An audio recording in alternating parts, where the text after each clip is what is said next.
नमस्कार दोस्तों, स्वागत है आपका हमारे YouTube चैनल में। आज की इस वीडियो में हम वैशाख मास महात्म्य अध्याय 13 का पाठ करेंगे। इस अध्याय में वैशाख मास की अंतिम 3 तिथियों की महत्ता तथा ग्रंथ का उपसंहार है। तो आइए पाठ शुरू करते हैं।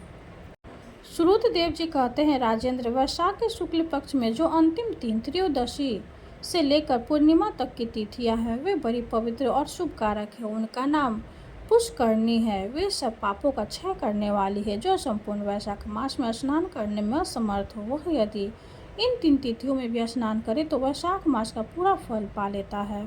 पूर्व काल में वैशाख मास की एकादशी तिथि को शुभ अमृत प्रकट हुआ। द्वादशी को भगवान विष्णु ने उसकी रक्षा की। त्रयोदशी को उन श्री हरि ने देवताओं को सुधा पान कराया। चतुर्दशी को देव विरोधी दैत्यों का संहार किया और पूर्णिमा के दिन समस्त देवताओं को उनका साम्राज्य प्राप्त हो गया। इसलिए देवताओं ने संतुष्ट होकर इन 3 तिथियों को वर दिया। वैशाख मास के 3 शुभ तिथियां मनुष्यों के पापों का नाश करने वाली तथा उन्हें पुत्र पौत्रादिक फल देने वाली हो। जो मनुष्य इस संपूर्ण मास में स्नान न कर सका हो, वह इस तिथियों में स्नान कर लेने पर पूर्ण फल को ही पाता है। वैशाख मास में लौकिक कामनाओं का नियम करने पर मनुष्य निश्चय भगवान विष्णु का साजुष्य प्राप्त कर लेता है। महीने भर नियम निभाने में असमर्थ मानव यदि उक्त 3 दिन भी कामनाओं का संयम कर सके तो उतने से ही पूर्ण फल को पाकर भगवान विष्णु के धाम में आनंद का अनुभव करता है।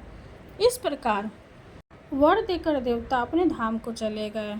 अतः पुष्करणी नाम से प्रसिद्ध अंतिम 3 तिथियां पुण्यदायिनी, समस्त पापनाशी का नाश करने वाली तथा पुत्र पौत्र को बढ़ाने वाली है। जो वैशाख मास में अंतिम 3 दिन गीता का पाठ करता है, उसे प्रतिदिन अश्वमेध यज्ञ का फल मिलता है। जो उक्त दिनों दिन विष्णु सहस्त्र नाम का पाठ करता है, उसके पुण्य फल का वर्णन करने में इस भूलोक तथा स्वर्गलोक में कोई समर्थ है। पूर्णिमा को सहस्त्र नामों के द्वारा भगवान मधुसूदन को दूध से नहलाकर मनुष्य पापहीन वैकुंठ धाम में जाता है। वैशाख मास में प्रतिदिन भगवान के आधे या चौथाई श्लोक का पाठ करने वाला मनुष्य ब्रह्म भाव को प्राप्त होता है। जो वैशाख के अंतिम 3 दिनों में भागवत शास्त्र का श्रवण करता है, वह जल से कमल के पत्ते की भांति कभी पापों से लिप्त नहीं होता। उक्त तीनों दिनों के सेवन से कितने ही मनुष्य ने देवत्व प्राप्त कर लिया, कितने ही सिद्ध हो गए और कितनों ने ब्रह्मत्व पा लिया। ब्रह्म ज्ञान से मुक्ति होती है अथवा प्रयाग में मृत्यु होने से या वैशाख मास में नियम पूर्वक प्रातःकाल जल में स्नान करने से मोक्ष की प्राप्ति होती है। इसलिए वैशाख के अंतिम 3 दिनों में स्नान, दान और भगवत पूजा आदि अवश्य करने चाहिए। वैशाख मास के उत्तम महात्म्य का पूरा वर्णन रोग शोक से रहित जगदीश्वर भगवान नारायण के सिवा दूसरा कौन कर सकता है। तुम भी वैशाख मास में दान आदि उत्तम कर्म का अनुष्ठान करो, इससे निश्चय ही तुम्हें भोग और मोक्ष की प्राप्ति होगी। इस प्रकार मिथिलापति जनक को उपदेश देकर श्रुत देव जी ने उनकी अनुमति ले वहां से जाने का विचार किया। तब राजश्री जनक ने अपने अभ्युदय के लिए उत्तम उत्सव कराया और श्रुत देव जी को पालकी पर बिठा के विदा किया। वस्त्र, आभूषण, गौ, भूमि, तिल और सुवर्ण आदि से उनकी पूजा और वंदना करके राजा ने उनकी परिक्रमा की। तत्पश्चात उनके विदा हो महातेजस्वी एवं परम यशस्वी श्रुत देव जी संतुष्ट हो प्रसन्नता पूर्वक वहां से अपने स्थान को गए। राजा ने वैशाख धर्म का पालन करके मोक्ष प्राप्त किया। नारद जी कहते हैं, अम्बरीश, यह उत्तम उपाख्यान मैंने तुम्हें सुनाया है, जो कि सब पापों का नाशक तथा संपूर्ण संपत्तियों को देने वाला है। इससे मनुष्य भुक्ति, मुक्ति, ज्ञान एवं मोक्ष पाता है। नारद जी का यह वचन सुनकर महायशस्वी राजा अम्बरीश मन ही मन बहुत प्रसन्न हुए। उन्होंने ब्राह्म जगत के व्यापारों से निवृत्त होकर मुनि को साष्टांग प्रणाम किया और अपने संपूर्ण वैभवों से उनकी पूजा की। तत्पश्चात उनको विदा लेकर देवर्षि नारद जी दूसरे लोक में चले गए, क्योंकि 10 प्रजापति के शाप से वे एक स्थान पर नहीं ठहर सकते। राजश्री अम्बरीश भी नारद जी के बताए हुए सब धर्मों का अनुष्ठान करके निर्गुण परम ब्रह्म परमात्मा में विलीन हो गए। जो इस पाप नाशक एवं पुण्यवर्धक उपाख्यान को सुनता अथवा पढ़ता है, वह परम गति को प्राप्त होता है। जिनके घर में लिखी हुई पुस्तक रहती है, उनके हाथ में मुक्ति आ जाते हैं। फिर जो सदा इसके श्रवण में मन लगाते हैं, उनके लिए तो कहना ही क्या है। इस प्रकार वैशाख मास महात्म्य संपूर्ण हुआ। जय जय श्री हरि। अब हम श्री हरि की आरती करेंगे। ओम जय जगदीश हरे, स्वामी जय जगदीश हरे। भक्ति जनों के संकट जन में दूर करे।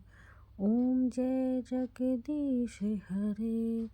जो ध्यावे फल पावे, दुख बिन से मन का। सुख शांति घर आवे, सुख शांति घर आवे, कष्ट मिटे तन का। ओम जय जगदीश हरे। माते पिता तुम मेरे, शरण गहूँ मैं किसकी। स्वामी शरण गहूँ मैं किसकी। तुम्हें बिने और न दूजा, तुम्हें बिने और न दूजा, आस करूं जिसकी। ओम जय जगदीश हरे।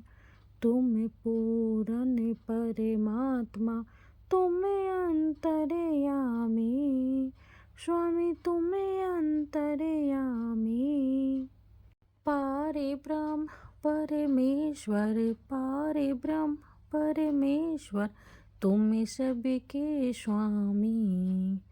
ओम जय जगदीश हरे। तुम करुणा के सागर, तुम पालन करता। स्वामी तुम पालन करता। मैं मूरख खल कामी, मैं मूरख खल कामी, कृपा करो भरता। ओम जय जगदीश हरे। तुम हो एक अगोचर, सबके प्राणपति। स्वामी सबके प्राणपति। किस विधि मिलूं दया में, किस विधि मिलूं दया में, तुमको मैं कुमति। ओम जय जगदीश हरे। दिन बंधो दुख हरता, तुम ठाकुर मेरे। स्वामी तुम ठाकुर मेरे। अपने हाथ उठाओ, अपने हाथ उठाओ, द्वार पर तेरे। ओम जय जगदीश हरे। विषय विकार मिटाओ, पाप हरो देवा। स्वामी पाप हरो देवा। श्रद्धा भक्ति बढ़ाओ, श्रद्धा भक्ति बढ़ाओ, संतन की सेवा। ओम जय जगदीश हरे। तन मन धन और संपत्ति सब कुछ है तेरा। स्वामी सब कुछ है तेरा। तेरा तुझको अर्पण, तेरा तुझको अर्पण, क्या लागे मेरा। ओम जय जगदीश हरे। जगदीश्वर जी की आरती जो कोई नर गावे। स्वामी जो कोई नर गावे। कहते शिवानंद स्वामी, भजते शिवानंद स्वामी, मन वांछित फल पावे। ओम जय जगदीश हरे। विष्णु भगवान की जय हो। वीडियो अगर अच्छी लगे तो लाइक कर दे, चैनल को सब्सक्राइब कर दे। धन्यवाद।